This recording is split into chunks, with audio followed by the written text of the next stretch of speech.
I am Tony Chappelle, and today we're going to do a quick tutorial on my edits and for a fashion shoot that I did that I was published on in a fashion magazine. So I'm excited about that. This particular one was done in Fort Washington, and it is different. As you can see, the designer of the clothing design all the way up. So we particularly used a fort for this one because I thought it would bring out more of the rugged look and unique look on this particular photo, and I'm very excited. So let's dive right on in. So particularly when I'm looking at a photo and how I edit from the photo, I like to go in and fix all the discrepancies as far as what I'm saying is might be lint on the clothes, it might be something out of place that I like to do. Now, certain things I can do strictly in Lightroom. Now, this particular picture, I could probably edit all the way through Lightroom and get my desired result. But I will be doing things of the nature of I'm going to be going to Photoshop, showing you what I'm gonna do in Photoshop, and then I'm going to bring it back to Lightroom, and so we can operate. So here we go. So once I do this, if you're trying to send your photos to Photoshop, you will want to go to Photo at the top here, click on Photo, edit in, and you'll just slide over to the Photoshop. Right here, this will pop up right here, edit Photoshop, Adobe, and you'll hit the edit button right there. I've already pulled it up. So, and once you have done that, your picture will pop up just like this. So what I do is I will assess what's going on, any blemishes, anything like that. With the Mac, I'm going to use Command and the plus button to zoom in of what I have. So in particular, I've already got this set on spot healing. As you can see, spot healing brush tool. Many things you can do with this spot healing. And I will go in depth of sometimes I use spot healing for body shaping and anything. It's just as you're trying to get as good in the editing. So what I'm going to do is I'm going to look here and I see a couple of spots that I'm going to remove. I'm going to leave some of the stuff in because that's the desired result of the actual designer to leave this look right here, which I think is really dope. Right here, as you can see, all right, not much that I had to do to that. I'm gonna search down in this particular. In certain photos, depending on what you're doing, you would probably want to remove some of these because of the look and unique of what it. I want to keep everything in this photo, so I don't want to change anything else. So once I figure that out and I have gotten what I wanted, I'm gonna go up to File and I'm going to save what I've done. As you can see, saving up here, right here is saved. I'm gonna go back to Lightroom. And once it is saved, there we go. So now the picture is popped up. There are many things that can be done from this level right here. So I do use certain presets, and then I create my own presets from that. But for this particular photo, I'm going to go with a preset that I have, and it's called the Natural 4. So I'm gonna click on the Natural 4, and once I click on the Natural 4, you can see the colors of the picture just has changed. So it amplified all the colors of the pictures that has changed, and so you can see it's just more vibrant. The boots are shining, the pants are, and it makes the client or the model stick out. Now, I could be done right here, but I'm not going to be done right here. So I'm gonna do a couple of more edits that I think. And this is a thing, if you want sharper photos, guys, listen to me and listen to me well. You want to go to your bar and scroll all the way down to where you see sharpening. So what you want to do while you're sharpening, you want to hit the option button. Hold the option button down. When I hold the option button down, you see it says reshape sharpening, right? So I want to push that sharpening all the way up. Once I push that sharpening all the way up, you want to still hold the option button down and you want to go to your masking. Now watch what I'm masking. Watch what the picture does when you go to masking. I click on it, and now it goes black and white. So what is it doing is you're sharpening the edges of your photo. This is how you get tack sharp photos once you're done. So you make these photos pop out. So what I like to do is I go to that outline of what's necessary, and then that right there is good enough for me, and I let go. Now my picture still is standing out. The edges are popped out. You can even see like a little glow where the light come in at. Now this picture is popped out. Now I'm not done yet. So what I want to go through from here is I want to zoom in and I'm going to do something with the eyes. So Command plus, then I can just go over to the bar over here and move up to the eyes.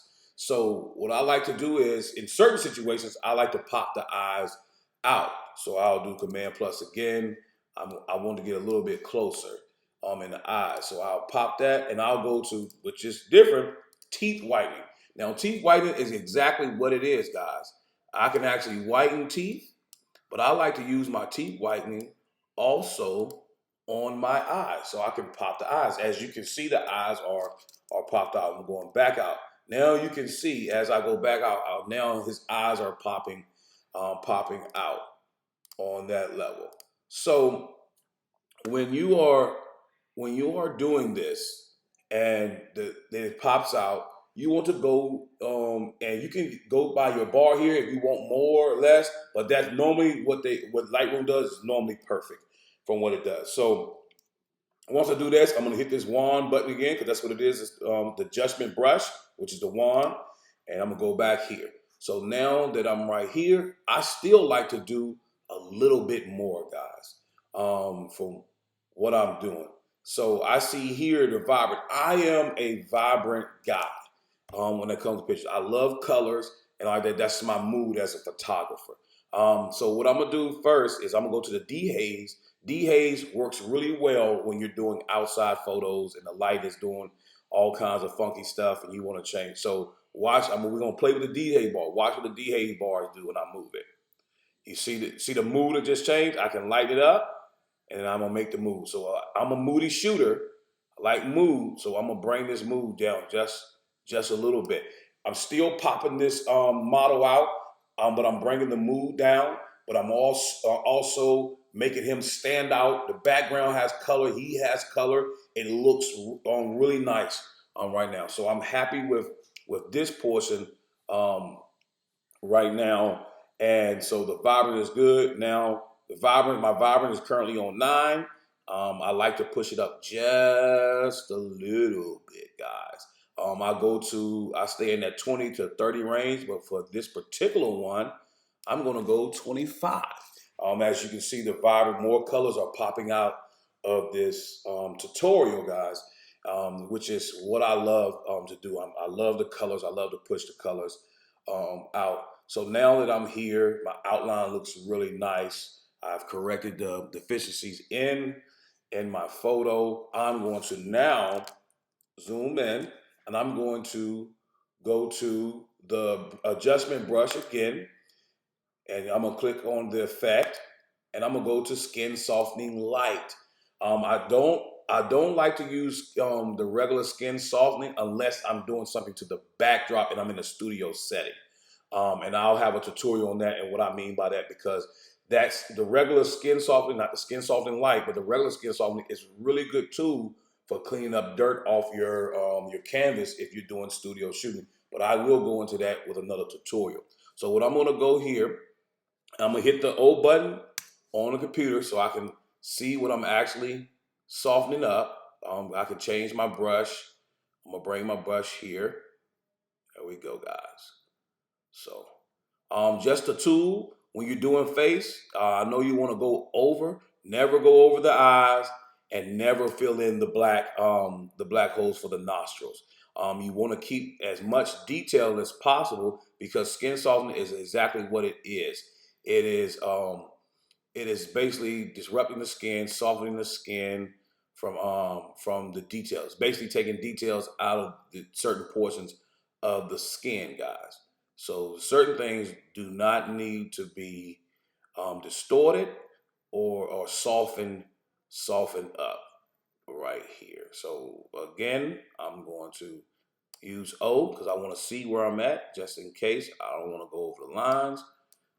Again, as you can see, I'm not touching the makeup that was done on the model because I want to keep as detailed as possible, keep the details in there as possible.